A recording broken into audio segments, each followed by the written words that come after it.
I don't want no oil a-spoiling my shoreline. I like fish much better than crud.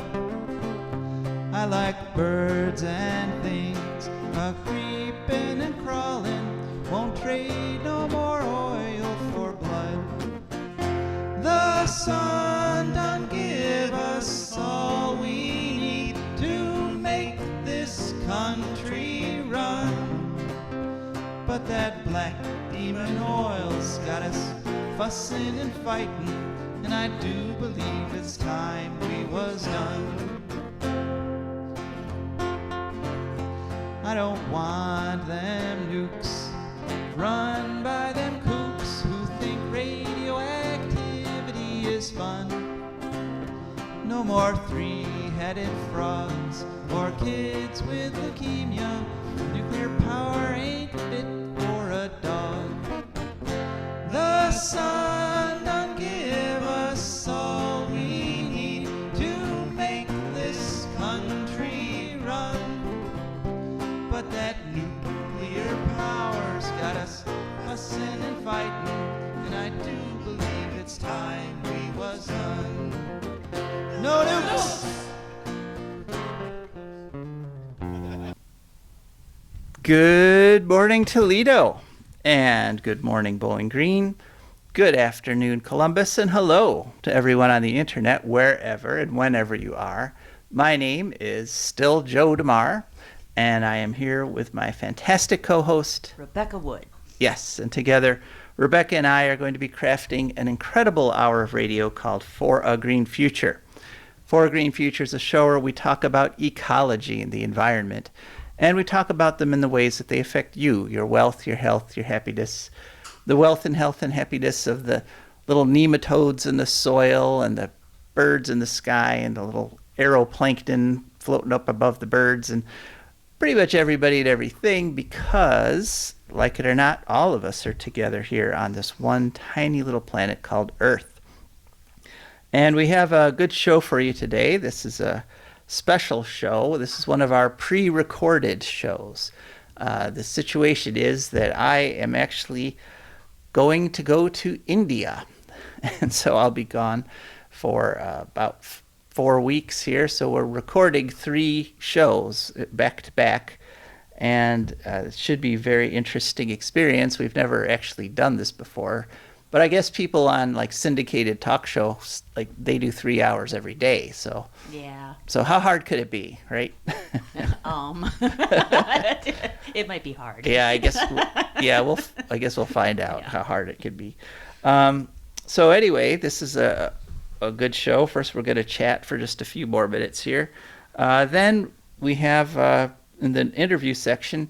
I had an interesting experience yesterday. I went to the Governor's Fish Day out there on Lake Erie, out there at Port Clinton, and went out on 3 different research vessels and watched as fish biologists caught fish and manhandled them and did some dissecting of them, and but talked a lot about the fishery and the lake and the health of the walleye run and a whole bunch of different stuff.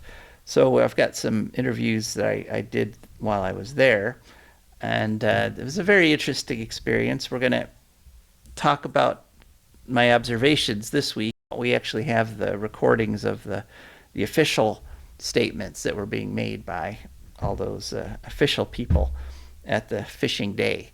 So then, ads and patrons, as always, to whom we are extremely grateful and without whom we could not bring you this show.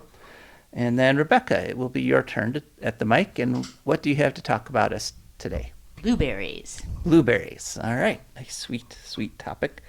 And then it's ecological news. And we have a mixed bag of ecological news this week. Some good, some bad. All of it interesting.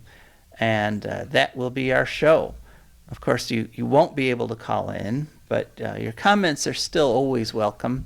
You can email them to joe@joedemare4agreenfuture.org. That's joe@joedemarefor agreenfuture.org. You can also text them to 419-973-5841, or you could write to that number or call that number, 419-973-5841. So I am heading off to a province of India called Chennai. And Chennai is a very interesting town. It turns out it's a city of, well, I'm going specifically to a city called Tamil Nadu, which basically just means, in the language of Tamil, it just literally means Tamil place. That's the language of this province. And one thing that is... Tamils are a tribe, too. Yes. They're an ethnicity. Yes, it is an ethnicity, and this is where they're based. I'm guessing there might be some Tamils in that place. There's a lot of Tamils. Yes. In fact, the population of Tamil Nadu is 72 million people, which, by comparison, New York City is about 8 million people. My. So there's a lot of people there. And in fact, this is why India has become the most populous country in the world. They passed China, I believe it was last year. Oh my goodness. Yes, and so there's well over a billion people in India, and along with lots of people come lots of problems, like lots of ecological problems. One of the biggest, of course, is energy. They're trying to get enough energy to improve the quality of life for everybody in India. And they just had some elections over there, and the fella who has been prime minister for the previous 2 terms won another term. His name is Modi, and a lot of people have been afraid because he is kind of a bombastic leader, kind of in the mold of Trump. He targets the Muslims of his country and blames them for a lot of the country's problems. He's done some really high-profile things, like torn down mosques and built Hindu temples in their place. So people were kind of afraid that if he was going for a 3rd term, it would drop India into the whole, Putin kind of style, single leader, straight up dictator. But it was interesting. What happened is he did win his 3rd term, but his party did not do well. In fact, his party lost a number of seats. And so now, if he wants to have a government, he's got to form a coalition with some of the other parties. That won't be a problem. Some of the other parties, especially the far right parties in India, have said they'll just jump in line and they'll make a coalition with him so they can have a government. But it was not a big resounding referendum from the public. It was more like yeah, exactly, right. Okay, I guess. Yeah, he has improved the quality of life for millions and millions of Indians. The basic level of public services for things like electricity and water and things like that have improved under his rule. But the people of India basically said, there's limits, and just because you gave us some electricity and some water and stuff, we're not, jumping wholesale into continuing to follow you. So it'll be interesting to see how that develops over time. But one thing that he is doing, as I said before, is increasing the amount of electrification in India. And India and China are both outliers in terms of stopping the emissions of carbon dioxide. Most of the other countries in the world, and this is, one of the causes of great hope, most of the other countries in the world have actually reduced their amount of carbon emissions. The U.S. has dropped their carbon emissions about 14%, but China and India especially, they're continuing to build new coal plants, and they're doing it at an incredible rate. And so their carbon emissions are going up, even as the rest of the world's are going down. And in fact, their carbon emissions are going up so much that they're the ones, those two countries alone, if you removed those two countries, the global carbon emissions would be in decline already.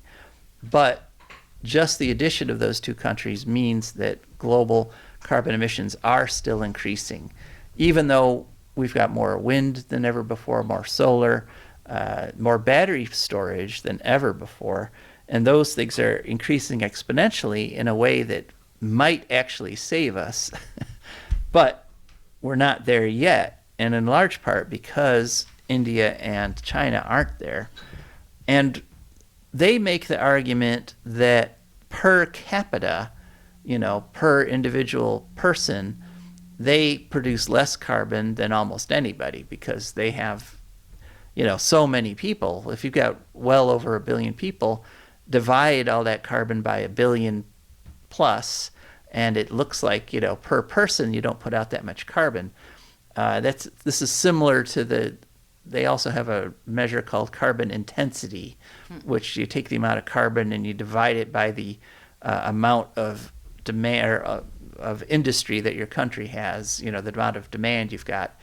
And both these numbers in reality are meaningless because the atmosphere doesn't care how much carbon per person you're putting in. True. The atmosphere only cares about how much carbon you're putting in. Very true. Right. And the same with carbon intensity, the amount of electricity per unit of industrial activity or whatever, doesn't matter. All that matters is the amount of carbon. So hopefully this is one of the reasons or one of the things that Modi takes out of his kind of a near miss sort of thing. He does have a lot on his plate, and his party, actually a third term for an Indian prime minister is unprecedented. That's never happened before. And what has happened in a lot of other countries like Russia, like Turkey, like China, that once that strongman leader gets in, they change the rules so that they can have unlimited terms. Yeah. That's one reason we have to be careful with Trump, because he has repeatedly said that he wants a third term, and he's just copying Putin and Erdogan and all these other dictators for life who once they get elected in, they eliminate the possibility of anyone else replacing them, getting elected to replace them. So Modi hasn't done that, and I think part of it is just the task, the enormous task of running an election for over 1 billion people. Their election actually took weeks. Wow. Because according to the Constitution, everybody has to be given an opportunity to vote. Everybody has to have a polling place, within a reasonable distance from them, which means that they had to set up polling places out in like remote mountaintops and things. Right. And so just the physical challenges of doing that make running those elections so difficult that I think it might make manipulating them difficult also. Like some guy sitting there on a mountaintop waiting for Anand and his goats to come along. Exactly. And vote. Okay. Right. Yeah. And so that's where I'm heading. I'm heading to Chennai. I'm heading to Tamil Nadu. And as we've reported, unfortunately, India is having an incredibly hot year so far. Hundreds have died there. And over 40,000 have been hospitalized with heat stroke. And a little worrisome for me, tourists seem to be especially susceptible because they come from places that aren't quite so hot, and and they say, hey, here I am in India. I'm just going to go take a walk. And Mad dogs and Englishmen. yeah, exactly. Yeah. And they get into real trouble. So I'm going to be careful. I'm going to do everything I can, folks, to get back here. For eventually we'll resume live shows again. You want to get up early and take a long nap in the afternoon. Yeah, and that's that comes naturally to me anyway. Like napping. a sane person. Yeah. So I'm looking forward to it. Please send me your positive vibes on this trip, because I'm going to be traveling literally almost exactly halfway around the world. It's a 12-hour time difference, so that's also going to be something interesting to deal with.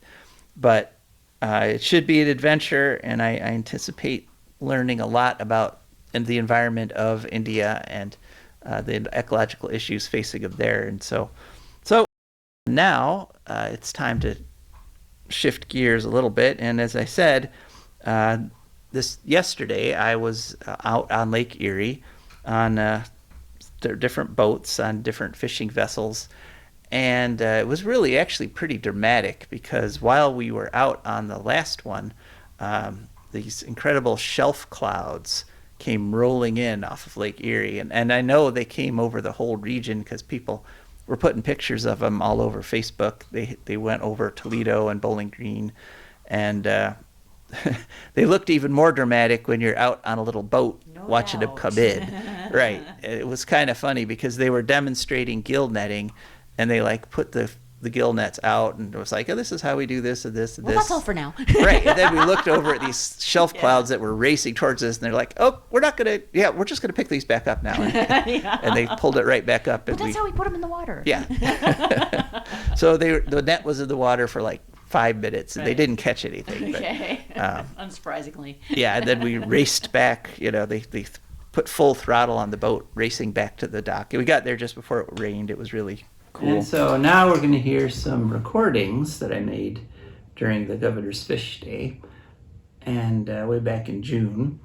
And there's going to be 3 speakers you're going to hear. The first one is the Governor himself, Mike DeWine. And then the second one is Mary Burtz. She is the director of the Ohio Department of Natural Resources. And it just so happens that this year is the 75th anniversary of the Ohio Department of Natural Resources, and they were handing out these cute little pins at the event. And then after Barry Burtz, you'll hear from Kendra Wecker, who is the chief of the Ohio Department of Natural Resources. So there's some interesting information there about wildlife in Ohio and some of the things that have been happening. And the Ohio Department of Natural Resources is a good government agency. They're doing their job. Now, of course, we disagree with the governor on some of his other policies, like his energy policy and so forth. But and we also have to look at the idea that the H2 Ohio is not solving the main problem that it was created for. That is, there's still algae blooms every year. But it's good to make wetlands, and it's good to keep animal populations going and coming off the endangered species lists. And so I thought you'd enjoy this little bit of pomp and circumstance there at the governor's. Couple hours, it's a great day. So it was a great day. It's good to be out. I want to thank all the captains. Captains, raise your hands. Thank you all. Appreciate it.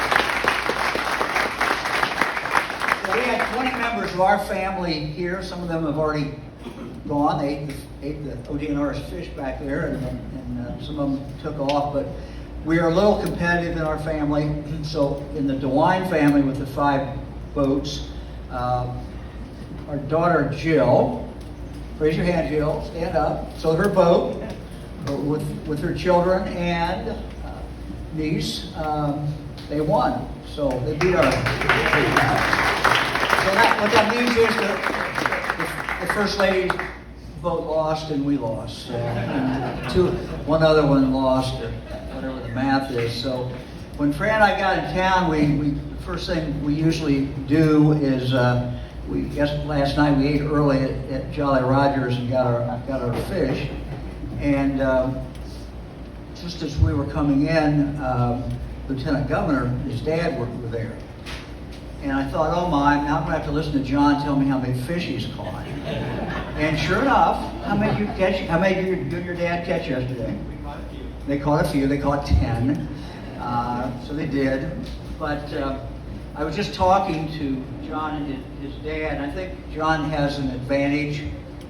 John has his dad who's there. And his dad actually cleans all the fish too. So.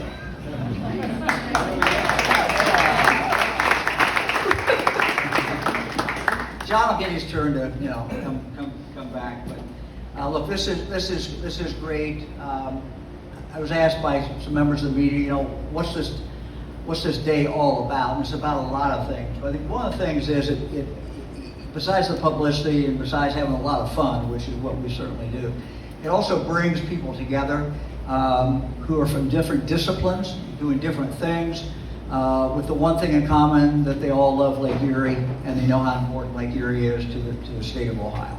And I think that's, to me, one of the things that just the conversations that we have either on the boat or the conversations we have around getting the coffee and the donuts in the morning or right now, that's really one of the special things about it. I want to thank the members of the legislature. I don't know if we still have any here. We had some this morning, but they every time we have a budget and I ask them for money for H2 Ohio, they give us the money, and we're doing unprecedented things.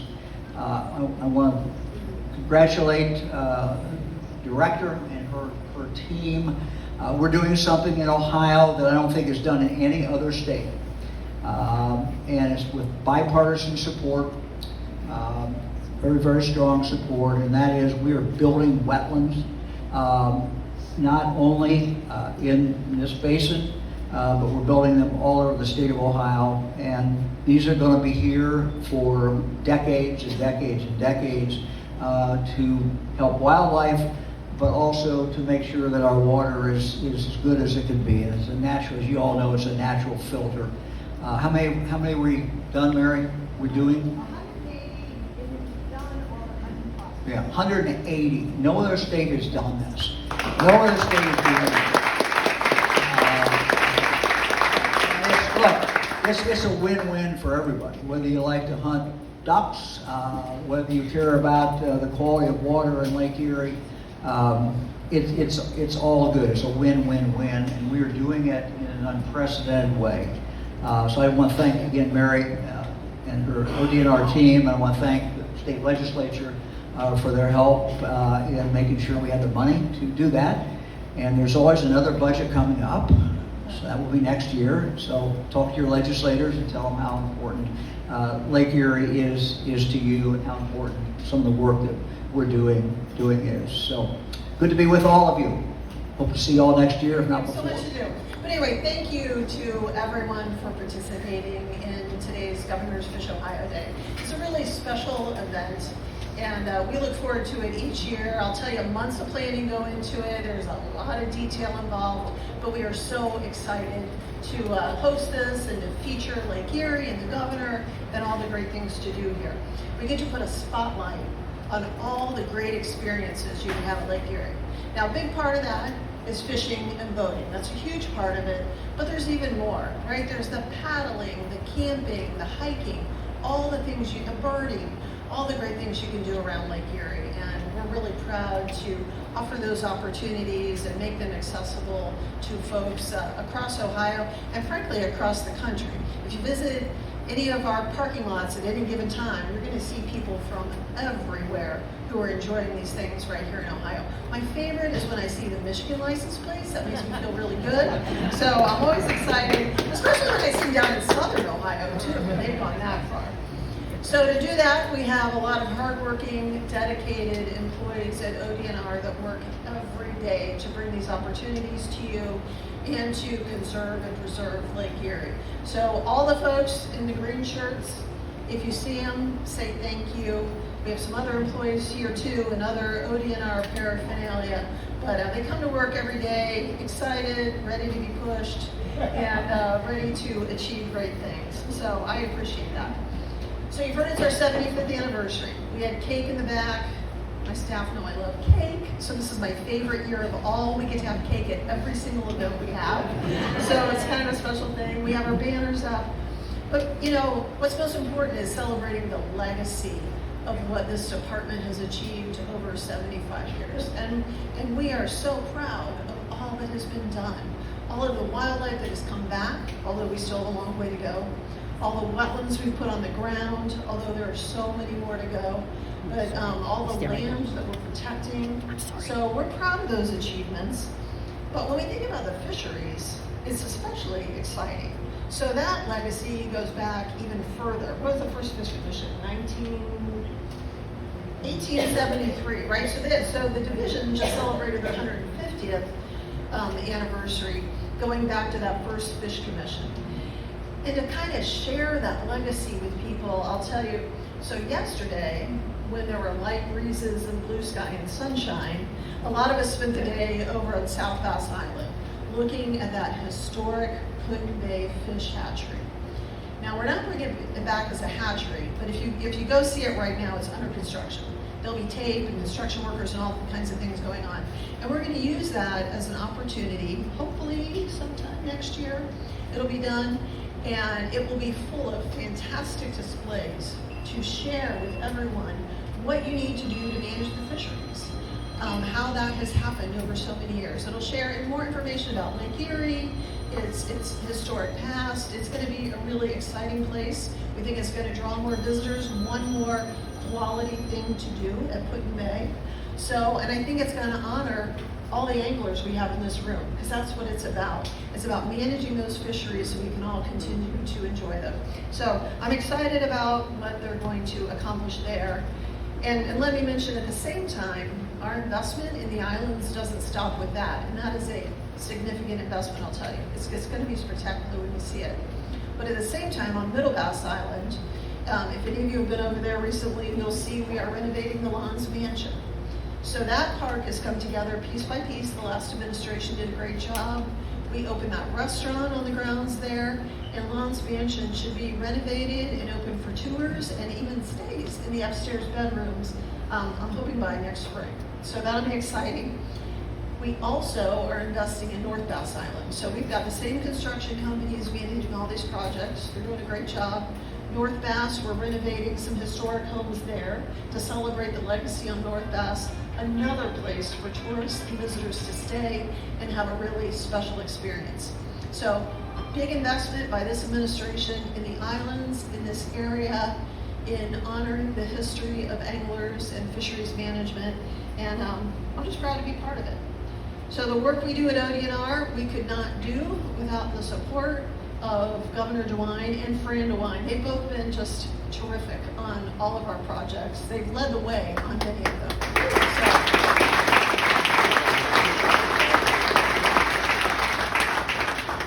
And the legislature. So again, we appreciate the support. We want to keep continuing to prove ourselves to you that we are, when it comes to government, we are nimble, we are quick, and we produce what you expect and hopefully even exceed your expectations. We want to continue doing that with our natural resources and our state parks across this beautiful state. So with that, I just want to say thank you for spending your day with us. We appreciate it, and I look forward to next year. Ohio's Great Lake and the walleye capital of the world, and we know our Division of Wildlife spends hundreds, if not thousands, of hours annually surveying and researching the fishery here, so that our anglers have great catches to brag about, take home, and have great memories. The estimated number of adult walleye in 2023 was 89 million fish, and that's a high number, mostly because 7 of the 10 walleye hatches have been labeled above average to exceptional, including 3 of the largest hatches ever recorded. And so that's exciting news for Ohio anglers and all the people that like to come here and travel to Ohio and spend their money. We're happy to take that in. So our world-class fisheries will extend for many years to come. And of course, beyond walleye, we also have great largemouth bass, catfish, and yellow perch fishing. And if you catch a trophy fish, we have what's called the Fish Ohio program. You can submit your catch and be eligible for a pin. We mail those out to people, and people love those pins, and many people collect them. So if you have a 28-inch walleye, you qualify for a Lake Erie pin. This year was an exciting new opportunity for us. Due to improved water quality, we had a great day stocking steelhead trout in the Cuyahoga River this year. That was the first time ever. And it was a very exciting day because in order to bring a species into the fishery for anglers to utilize and to have that new opportunity is just fantastic, moment in our careers and what we do and how we like to bring good things to the customer. So that was a really, really awesome time. The other thing I wanted to mention too, due to the great wetland recovery that we've had going on, and thanks to Governor DeWine and Director Mary Mertz and the legislature for H2 Ohio funds, we were able to delist the trumpeter swan this year, and that's a fantastic story. The trumpeter swan is America's largest waterfowl species. It's a huge white bird. If you haven't seen it, it's up here quite a bit in Lake Erie wetlands. And I actually saw one in central Ohio this year, a couple of them in Westerville, of all places. So I didn't wreck the car, but it was almost. But anyways, to delist the species, it shows that it's more common and that it still is protected. It's not a huntable species, but they have recovered enough that we can take them off the endangered species list. So that's a success, and we love to have those kind of successes. And like the director said, there's many more to come. But I want to take a special moment today. I would normally be at a meeting right now called Midwest Association of Fish and Wildlife Agencies, and it's 13 states of my peers that we get together and we talk about all the issues that we face, and we problem solve, we share resources, we swap stories, and we like to brag about what we're really proud of. And we also like to submit staff for some awards. So I have the honor today to announce that one of our fisheries biologists has been named the 2024 Midwest Association of Fish and Wildlife Agencies Fisheries Biologist of the Year, and that is Mr. Eric Weimer. Eric,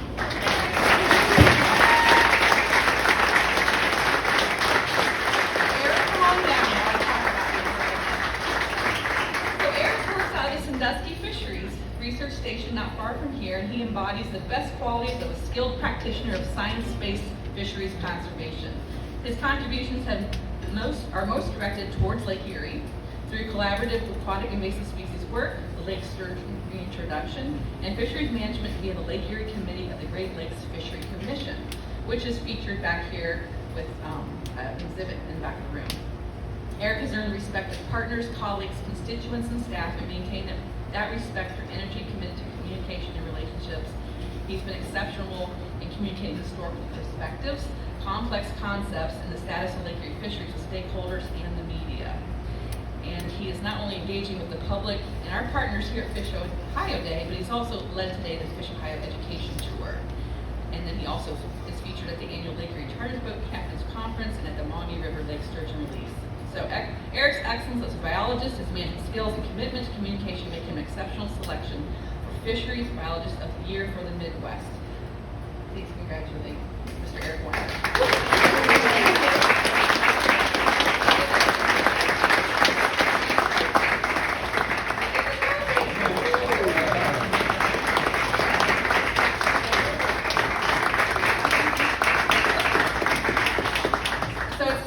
To recognize the staff, and again, when Governor DeWine came in, he wanted to restore ODNR with professional staff, and that's a recognition of you as well and your support for us, so thank you so much, Governor. Right now, we're going to hear from our advertisers and patrons.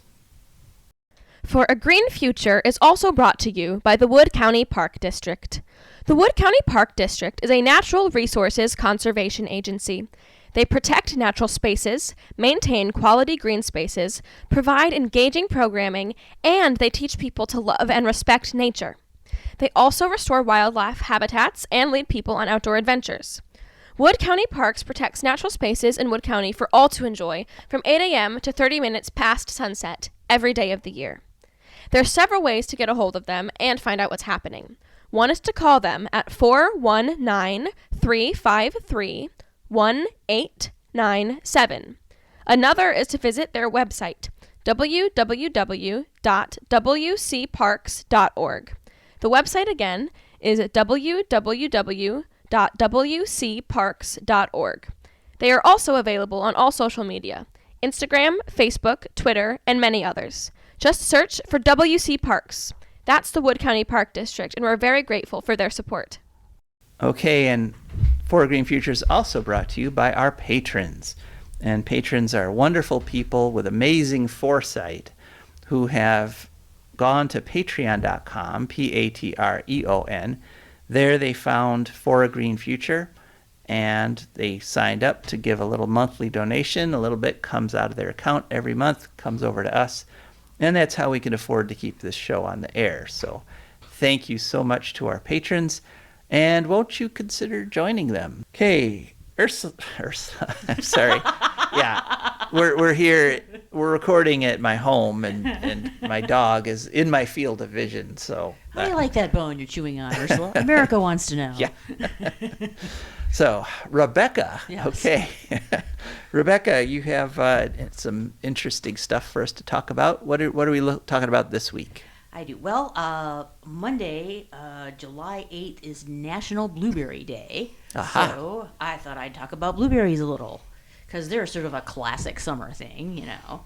Apparently what blueberries are is a widespread perennial flowering plant with blue or purple berries.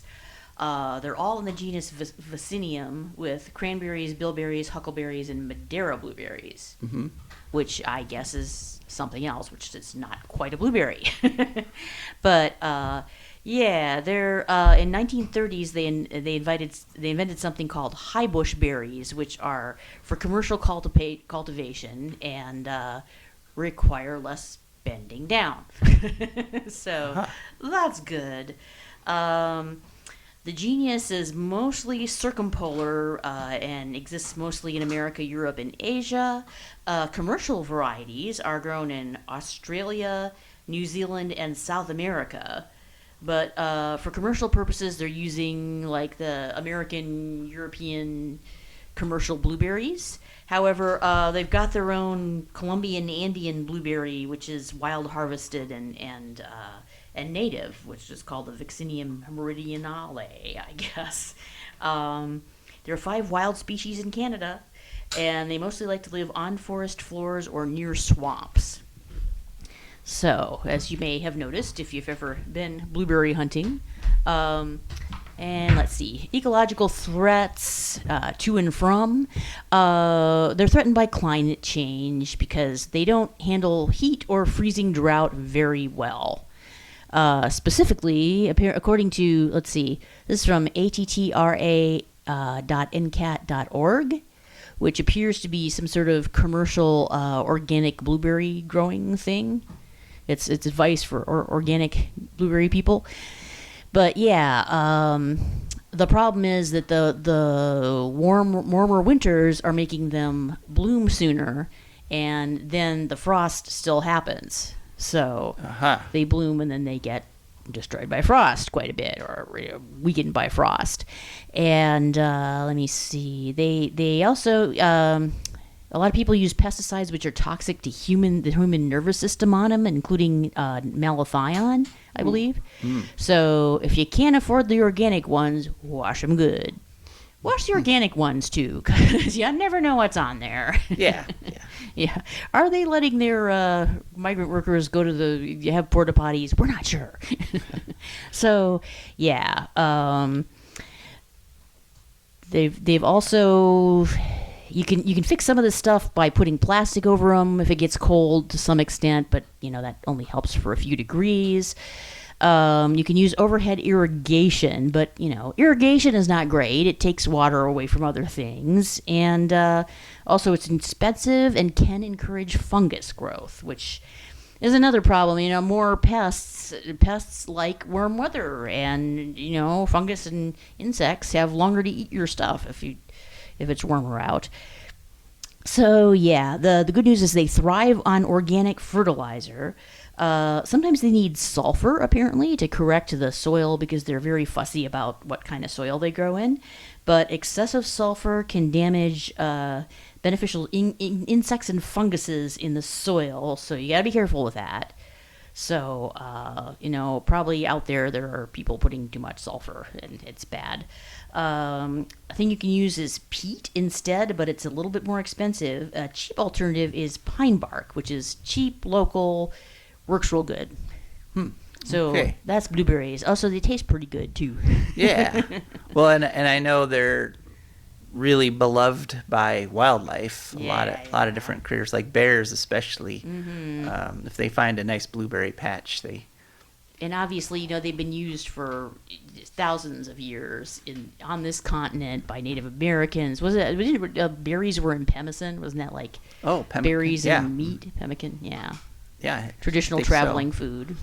And I know Berry flavored jerky, yay! jerky and salmon and blueberry was also a traditional dish. It yeah. tastes really. I've had it a few times. That makes sense. It's a really nice, really good flavor. And I remember up in the Adirondacks finding a bunch of wild blueberries, and they were tiny, but they were delicious. They made the store-bought kinds taste kind of weak. Also, it has been pointed out by one of those missing 411 conspiracy theory YouTube videos that I like, that a lot of people tend to mysteriously disappear while they're picking blueberries outdoors. Oh, really? Yeah, that's a common thread. There they go out to Okay. pick blueberries, and So I don't know, the interdimensional beings like them or something. it's kind of like going out for cigarettes, right? Yeah. Okay. So we'll take a blueberry buddy then. That's our Yeah. advice. Maybe actually tie yourselves together or something, because somebody else wanders off and Right. the aliens get them or something. Bigfoot. Nobody knows. Okay. All right. Well, thank you, Rebecca. Welcome. And now it's time for ecological news. Okay. Our first story is from Yale Environment 360 back on June 25th. It's a story by Elizabeth Colbert, and the title is "To Foil a Deadly Pest, Scientists Aim for a Beetle-Resistant Ash Tree." So you all remember the emerald ash borer, which I guess is also called the EAB, that came through and wiped out all the ash trees around here in northwest Ohio and most of the country by this point. Turns out that about 1% of the trees, of ash trees, seem to be resistant to the borer. And they are called, they have a name, they're called lingering ashes. And so scientists are searching for these lingering ashes. And when they find them, what they do is they take some prunings from the branches and they graft those onto still living root stocks, and they're growing ash trees that they're hoping will be very resistant to the emerald ash borer. And there's this happening all over the country, mainly there's centers in Ohio and New York, and they're thinking they're going to have some success. The emerald ash borer appeared first in Michigan way back in 2002, so it's been 22 years. And it only took them 20 years to get all the way over to Oregon. And so the ash tree is very important ecologically. A lot of different animals eat the seeds. In Vermont, it was a quarter of the forest canopy. So the complete loss of ash trees would be a terrible thing. Well, is a terrible thing. There's no guarantee that this is going to work. It's complicated by the fact that people didn't really study ash trees before they got destroyed. So they don't really know how many different species there are. Three of the most common were black ash, which grew in swamps, white ash, which has the ability to poke up through forests that are filled with invasive species, like multiflora rose and stuff. White ash is one of the few trees that's able to stay in the shade long enough to make it up into the canopy, even though there's tons of invasive smothering them. There was also green ash, which is an ash tree which is very resistant to pollution. So, but their estimate is there are or were 15 to 25 different species, and all of them served slightly different ecological roles. And so this 1% of lingering ashes that they're trying to use to bring the ash tree back, it may not, it's limited on the numbers and types of ash trees, and so it may not work, but at least they're trying. It's a ray of hope. It would be great to get the ash trees back, and yet still no discussion. Nobody's talking about the idea that we need to actually regulate things like pallets, which carry all these diseases and invasive insects that are destroying our ecology. So it's cleaning up after the fact, but at least it's doing something. Okay, next story. This one actually is a little bit old. It came out back in April, but it's good to know. It was April 15th, 2024. It's on a website called ISE Fraunhofer. And so the website address is ISEFRAUNHOFER.de. And the title is Status Quo, 1 year since Germany's nuclear exit, renewable capacity expands, electricity from fossil fuels significantly reduced. And pretty much the article agrees with the headline. What happened when they closed the nuke plant, the nukesters claimed that coal use is going to shoot through the roof and that Germany is going to miss all its climate goals, and that just carbon's going to be ridiculous because they closed their nuke plants. And actually the exact opposite has happened. Fossil fuel use in the 1 year since the nuke plants were closed dropped 26%. And fossil fuels, gas and coal, dropped to their lowest percentage in the Germany's electricity grid in many years. It dropped down to just 33.7%. So only a third of Germany's electricity is from fossil fuels now. And the last year that the nukes were running, they were providing 6.3% of power, 29.5 terawatt hours. And in the year after the nukes were shut down, it's the renewables, just wind, solar, and hydro storage, provided 270 terawatt hours. In other words, almost 10 times as much. And that was an increase of 33 terawatt hours. So the increase in renewables was greater than the total amount provided by nuclear in the year before. And in addition to that, prices dropped. Electricity got cheaper, not more expensive, which makes sense because renewable energy is fuel free. You don't have to keep buying and transporting coal. You don't have to keep buying and transporting gas. The wind and the sun come to you. And so it's just inherently cheaper. Imported power also increased from 21 terawatt hours to 23 terawatt hours. And the nukesters started crowing about that, saying, oh, well, that proves they can't meet their own power right now. But that's also false. What this report says is that Germany had plenty of capacity. They could have, for example, run their stored hydro to make up for that power that they imported. But the reason they imported it is because renewables in many of the surrounding countries have so much renewable power now that sometimes they put power onto the grid at negative prices. In other words, they pay you to take it. And so they imported that power because it saved them money. It actually made them money by taking it. So renewables are actually delivering on nuclear's promise of too cheap to meter, but the nukesters just can't handle that yet. So on to the next story. This is not nearly such a good story. This is Nature Geoscience is the magazine.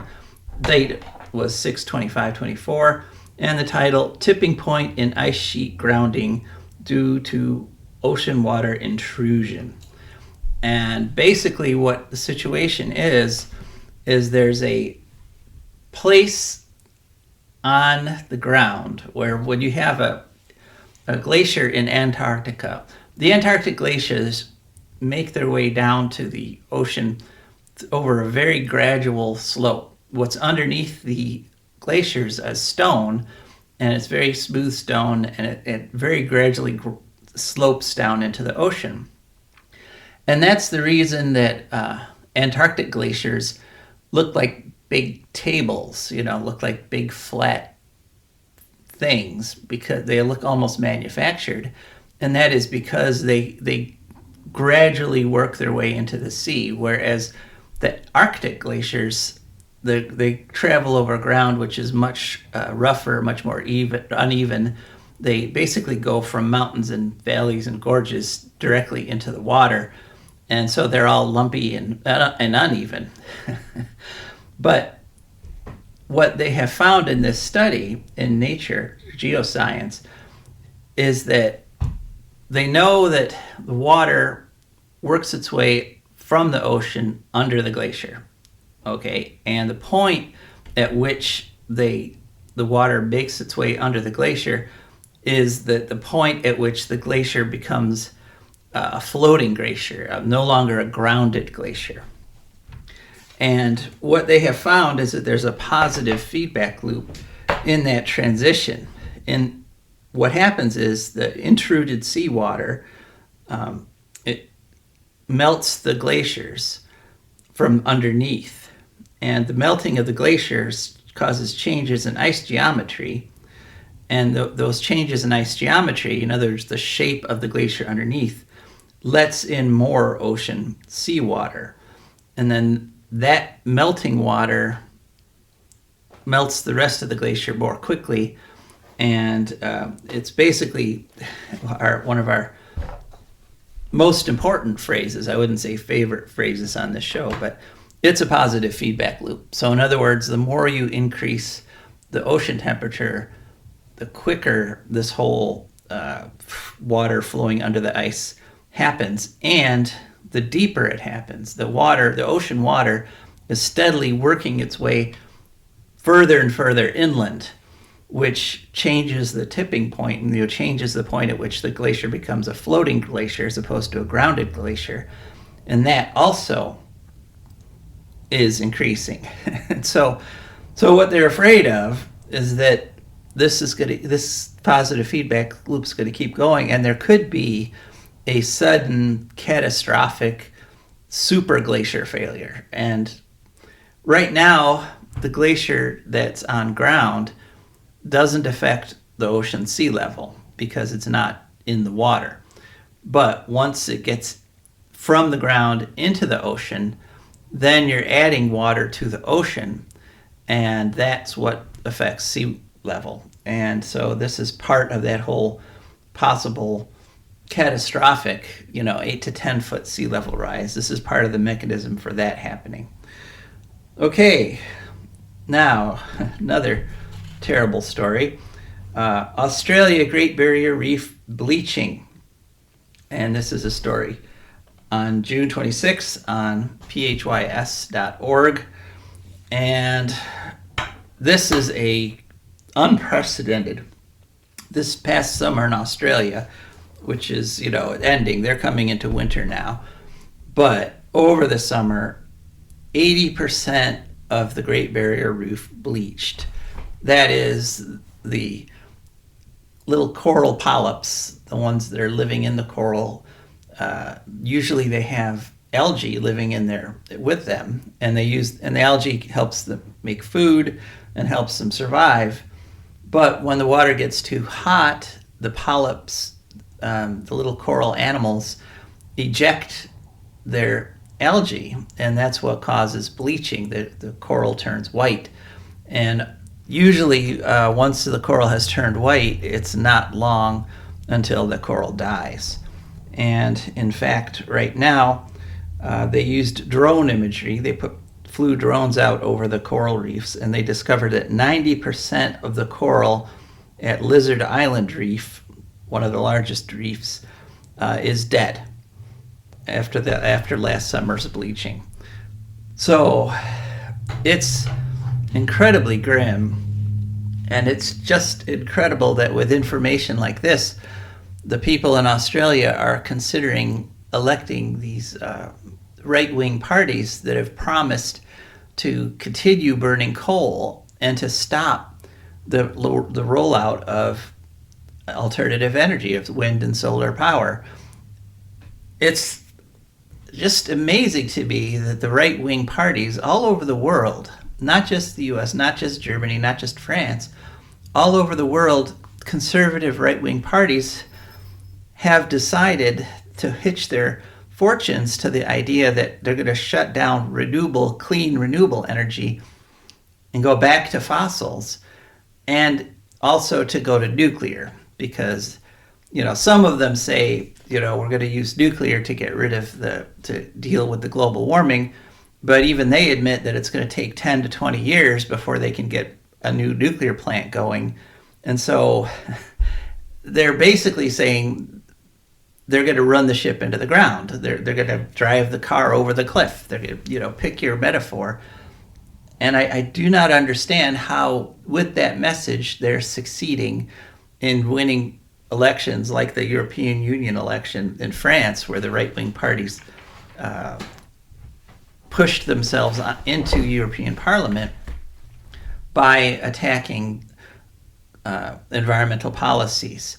Now, it could be, this is just speculation, but it could partially be because current politicians, like in France, Macron, he was half and half on renewables. First, he said, a few years back, he was like, we're going to do a whole bunch of wind and solar.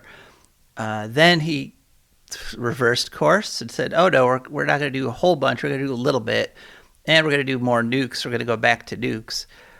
And, the parties, the quote-unquote normal parties, the non-right-wing parties, aren't doing the job. They're putting things up fast enough.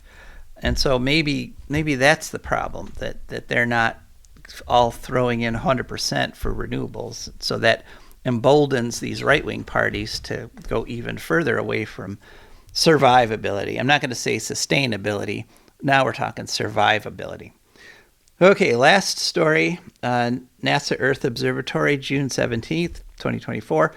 Groundwater declines in the U.S. Southwest.